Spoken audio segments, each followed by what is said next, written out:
শুনি ও বাসা বলি যে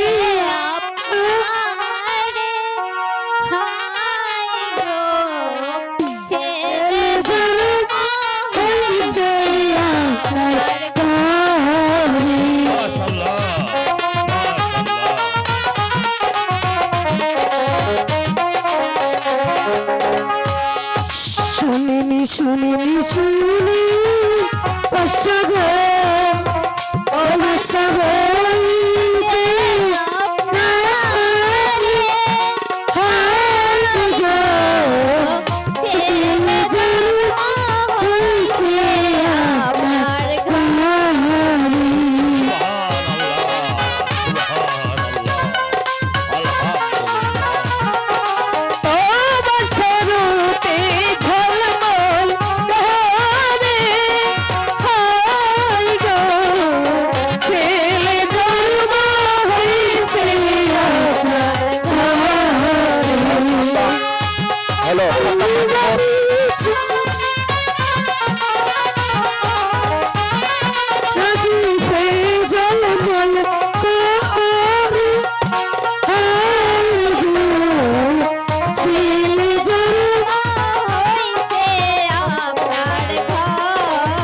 সুবহানাল্লাহ।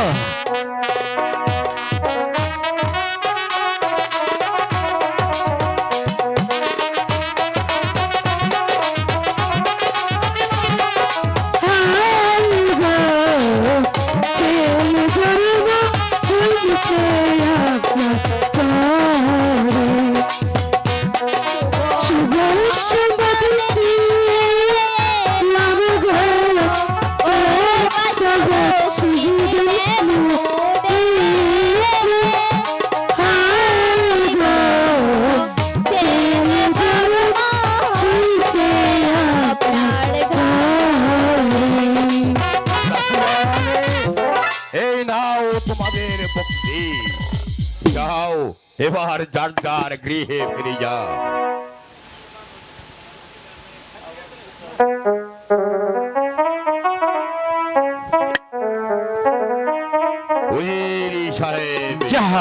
বড় শুভ সংবাদ নিয়ে এসেছেন। আমি পুত্র সন্তানের পিতা হয়েছি। আমার রাজগুরু নাম মুছে গেছে। আমার প্রজারা আমার কাছ থেকে আর মুখ ফিরিয়ে নেবে না। আপনিও বলবেন না। প্রজাদের কণ্ঠে কণ্ঠ মিলিয়ে যাত্রাদের অন্ন জোটে না। এবার বড় আনন্দের দিন। যদি আনন্দের আমার পুত্রের নাম রাখতে হবে, তাই রাজ জ্যোতিষীকে তলব করুন। ঠিক আছে জাহাপনা, এই ক্যাচুস এই মুহূর্তে জ্যোতিষীকে পাঠিয়ে দে।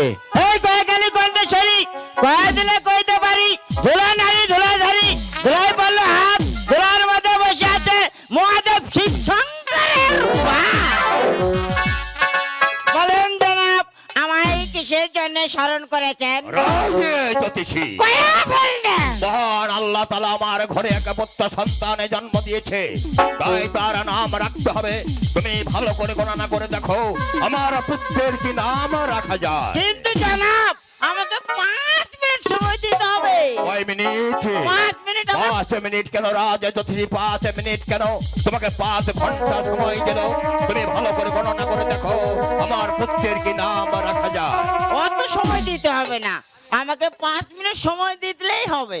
আমার 5ই পুঁতি ঘেটে দেখতে হবে। হ্যাঁ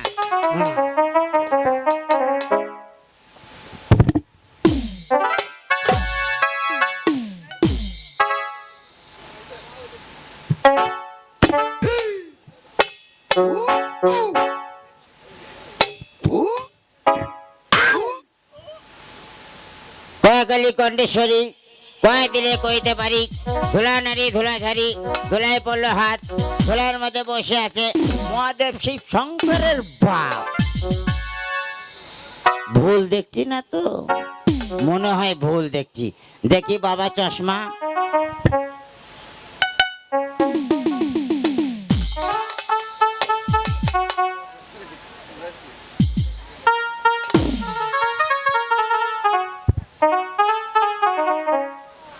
হরে কৃষ্ণ হরে গুরু সেবা যে ভজন করে অনেকটা যে বৈকণ্ঠে যেতে পারে। দোলা নারী দোলা তারে দোলা বলে হাত দোলার মধ্যে বসে আছে মহাদেব শিব শঙ্করের বাপ। জানাব পেয়েছি, পেয়েছি জানাব, হ্যাঁ পেয়েছি। বলো কি নাম তার পেয়েছো? আপনার ছেলের নাম হবে আব্দুল রহিম বাদশাহ। আব্দুল রহিম বাদশাহ। কে নামটা ভালো হয়নি? খুব ভালো হয়েছে রাজনীতি, খুব ভালো হয়েছে। তোমার পর আমি বড় সন্তুষ্ট হয়েছি। তাই না মুজিবুর সাহেব? জাহাপনা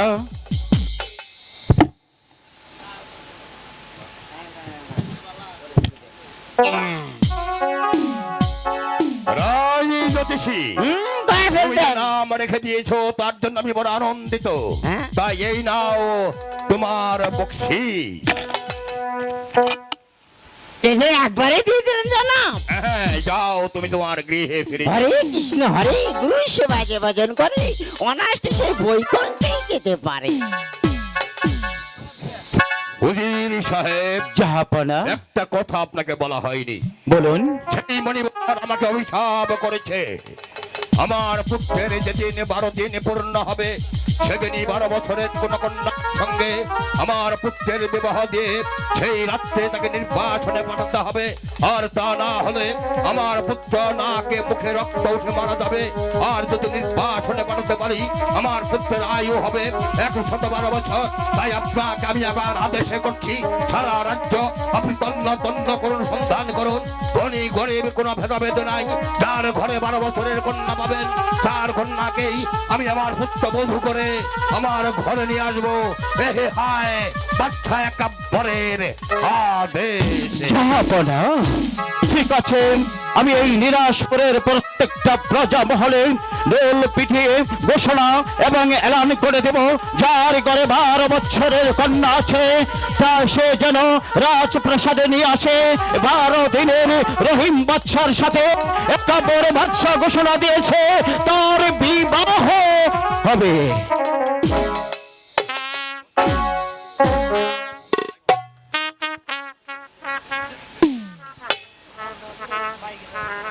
সম্মানিত দর্শক, আজকের এখানে যেনারা আমাদের সখীপুরের বিনোদন রূপবান যাত্রা অনুভব এবং শ্রবণ করতেছেন, আজকে আপনারা সকলেই আমাদের